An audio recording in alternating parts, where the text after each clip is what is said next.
টানা ২ মাসের নিষেধাজ্ঞা শেষে শরীয়তপুরের পদ্মা নদীর ২০ কিলোমিটার অভয় আশ্রমে মাছ শিকার শুরু করেছে জেলেরা। মাছ ধরার ব্যস্ততা, দরদাম এবং ঘাটগুলোর কর্মচাঞ্চল্য নিয়ে বিস্তারিত জানাতে সুরেশ্বর মাছ ঘাট থেকে যুক্ত হচ্ছেন সহকর্মী কাজী মনিরুজ্জামান। মনির জানাবেন ২ মাসের নিষেধাজ্ঞা কতটুকু কার্যকর হয়েছে এবং শরীয়তপুরের ঘাটগুলো জেলেদের ব্যস্ততা কেমন দেখছেন।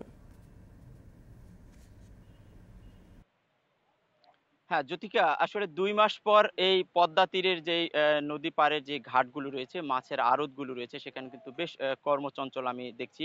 ভোর থেকেই জেলে, পাইকার এবং ব্যবসায়ীদের কিন্তু হাঁক ডাকে একেবারে কর্মমুখর হয়ে উঠেছে এই নদী তীরগুলি। তবে আ যতটা দেখেছি যে আজকে কিন্তু সেভাবে মাছ পায়নি জেলেরা।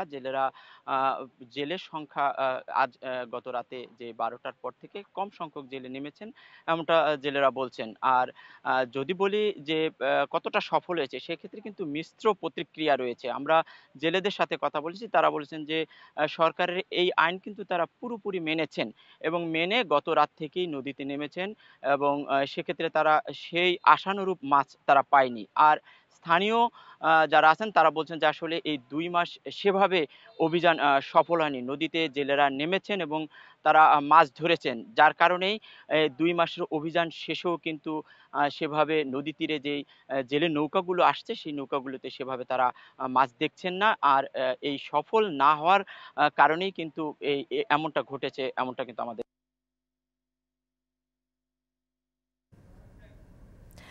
২ মাসের নিষেধাজ্ঞার পর মাছ শিকারে ব্যস্ত জেলেরা, সেই খবর জানাছিলেন শরীয়তপুর থেকে সহকর্মী কাজী মনিরুজ্জামান।